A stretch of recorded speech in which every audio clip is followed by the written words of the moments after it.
Cyanide. The ripples of the Mae Klong River moved in slow, hypnotic circles on April 14, 2023. Under the humid sky of Ratchaburi, Thailand, 32-year-old Sararat Kanwong leaned over the pier, a gentle smile lighting up her face. She was performing a ritual of merit-making, releasing fish into the water to invite good karma into her life. Standing just a breath away was her dear friend, Sararat, known to everyone simply as Am. But as the fish vanished into the murky depths, the karma that returned was black and lethal. Sararat's smile suddenly curdled into a mask of agony. She gasped, her hand clawing at her chest as her knees buckled. She collapsed onto the wooden planks, her breath coming in ragged, desperate hitches. Any other friend would have screamed for help. They would have knelt in the dust to perform CPR or frantically dialed an ambulance. But AM did none of those things. She stood perfectly still, a silent spectator to her friend's final moments. She watched with cold, clinical detachment as the light flickered and died in Sararat's eyes.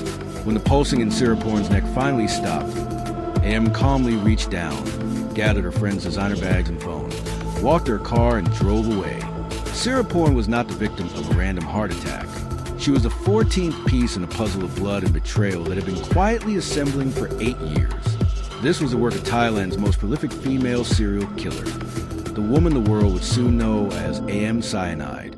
To understand the horror of Am's reign, one must understand her chosen weapon. Cyanide is not merely a poison. It is a cellular executioner. Inside the body, it acts with terrifying precision, targeting the mitochondria, the engine rooms of human cells. It binds to the enzyme cytochrome C oxidase, effectively ordering the body to stop utilizing oxygen. A victim can gasp for air until their lungs ache, but their cells are suffocating in real time. It is the physiological equivalent of drowning while standing on dry land. From 2015 to 2023, AM utilized this invisible hitman to balance her books. Behind her frequent smiles and friendly demeanor lay a dark, hollow center, a crippling addiction to online gambling that buried her in millions of baht of debt. Her solution was as simple as it was demonic. If you could not pay the debt, kill the lender. She would lure her victims to lunch or offer them herbal supplements to boost their health. Because they loved and trusted her, they took the capsules without question. Within minutes, they were gone. Because cyanide mimics the symptoms of a heart attack so convincingly, local authorities, blinded by Am's status and a lack of obvious trauma, routinely dismissed the deaths as unfortunate natural causes.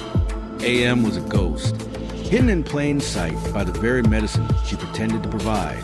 The web of betrayal was woven with intimacy. AM didn't hunt in dark alleys. She sat at her victims' dinner tables and hugged their children. She possessed the ultimate shield. Her husband, Withhoon, a high-ranking police lieutenant colonel.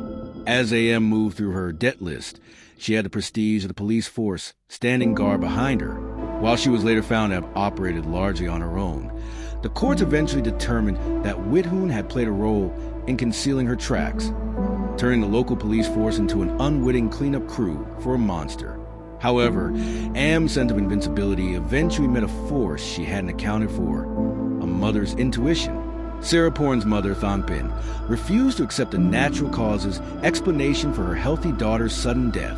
When she learned that AM had vanished from the pier with Sararat's belongings, Thonpin didn't just mourn, she fought. Her relentless demands for a forensic autopsy cracked the case wide open.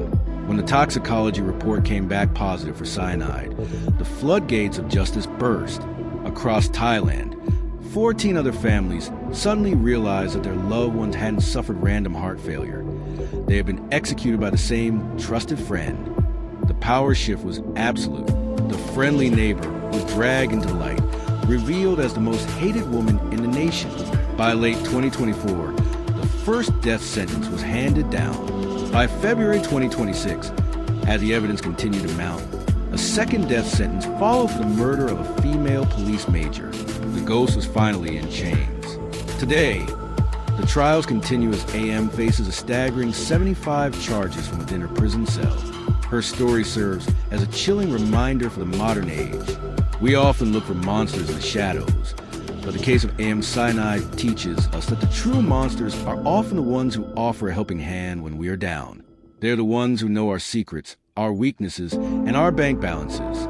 Betrayal is a poison far more silent and resilient than cyanide. It does not just target the mitochondria, it targets the soul. The lesson left in the wake of the Mae Klong River is a somber one. Stay vigilant and watch the hands that feed you. Sometimes, the person releasing fish beside you is simply waiting for you to be the next one to sink.